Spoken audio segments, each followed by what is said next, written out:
to Tony Barnett and Jenny B from La Lida Loca in Florida. Guys, how are you doing? This is Weaver John C. from Rosemont, California on the West Coast.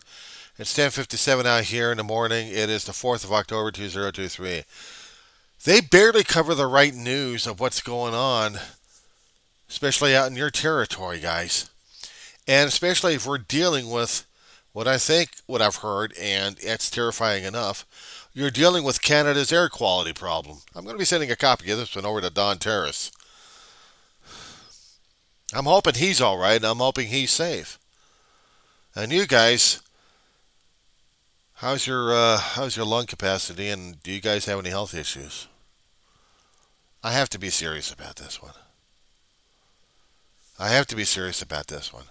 I mean, if the smoke is going that further into U.S. territory over here, we're talking about major issues concerning about climate, and not to mention air quality. Now, it's bad enough when we actually had serious fires out here in the west and the northwest area, affecting the southern areas down here where the smoke, because of the wind shifting patterns, the air pressure is changing, and the direction of the currents forcing things downwards. We got smoked out and didn't realize it. It's bad enough I have within arm's reach, or actually a couple of feet away from me, air filters, portable masks, respirators, with an army of filters and charcoal to filter out the smoke if necessary, if it gets bad out here on the west. I'm not quite sure if you guys are going to be dealing with that kind of situation.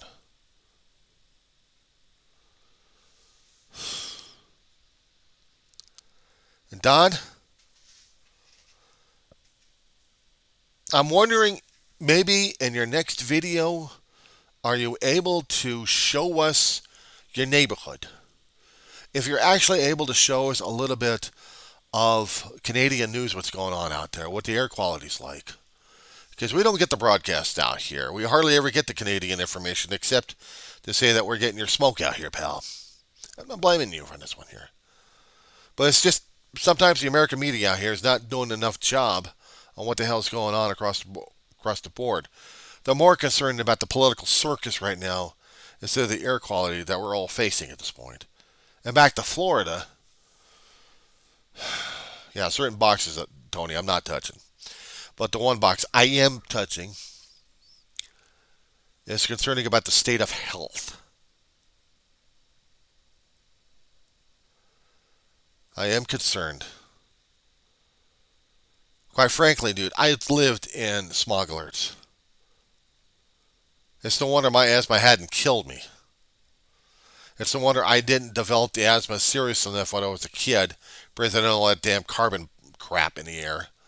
Oh, lead pollution was wonderful out here in between the 60s and the 90s, I swear. Ah! But this scares me. This scares me. Now we're dealing with health issues. I'm not in the state of Florida. The air currents haven't forced that to happen out here. We have shifting of low pressures and high pressures all the damn times. The jet stream has not moved to force that stuff down our throats. And the way the wind currents keep blowing, it's blowing on the eastward end.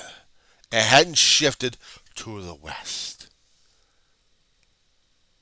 If it had shifted to the west, we'd be getting the damn thing out here in the West Coast. And that's unthinkable. But it's scary a thought, isn't it?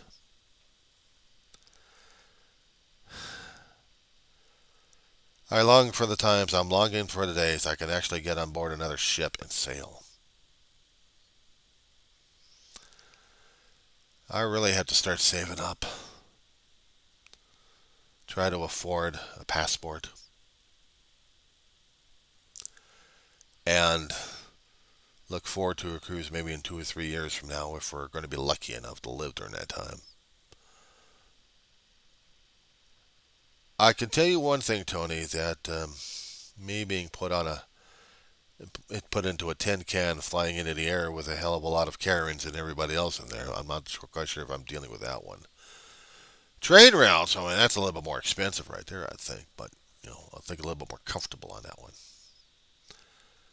So we wouldn't be going for the economy seat. I'd be affording the small roomette. At least that way I'd have a room to myself on a train bound for God knows where. And then the fun part after the cruise is over, where the hell I go if I'm actually going to be taking the Caribbean cruise. But I got no desire to go to the Caribbean. I'm a West Coaster. So unfortunately, it's dealing with my southern neighbor. But the thing of it is, if I'm going on a cruise ship there, Tone, and Miss B, I think if I'm going to be spending money for a hotel room on land, why couldn't it just be on the sea for about 3 or 4 days? Not get off the ship. Enjoy the ship while I can because I'm on a cruise. But for people who think about cruising, they go to destinations. Me, if I'm going to afford a cruise ship, why not? I'd have food delivered. The thing is, when I'm on land, even for a stationary ship like the Queen Mary, for example, I'd have to pay for the food. I might as well go somewhere else and do the same thing. Pay for a room, then pay for the food, and any kind of entertainment at this point over here. But a cruise ship would offer that, but with a lot of restrictions on that. I know I've been trying to keep track of that. And at the same time, can I enlighten you, Tony and Jenny and Don? I'm still in college. Yeah. 57-year-old fart's been in there for about several years already, taking 2 classes at a time, including the biological nightmare we all survived through. It's been challenging, to say the least. I've done a lot of videos about how I've been surviving it, so you guys are going to drive you so crazy if you happen to research my information on my channel, The Diary of the Griever named John Weaver. I know, that's a hell of a plug right there, but when I'm calm enough and I'm not going through the emotional roller coasters, I'll talk about other things. Sometimes I'll talk about cruising when it helps.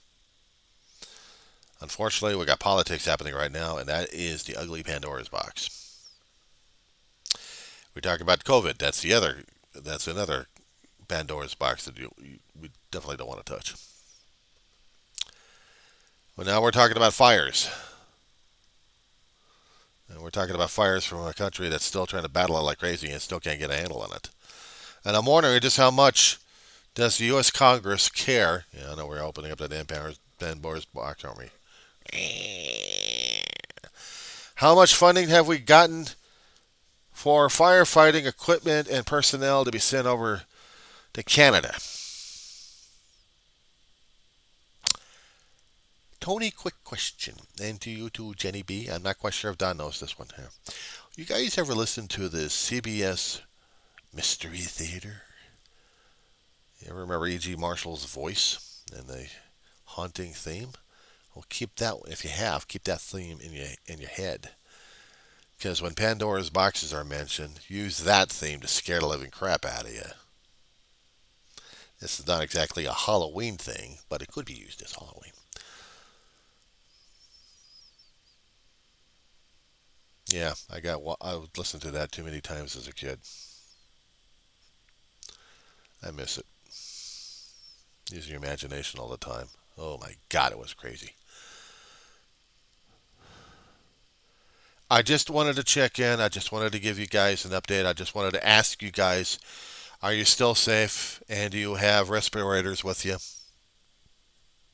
I kid you not about that one, dude. Come on. I'll show you.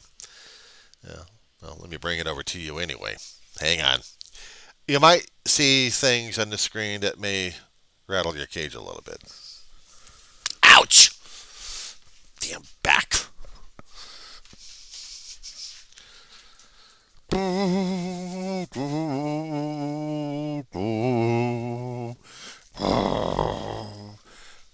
bum. Welcome. I'm E.T. Marshall.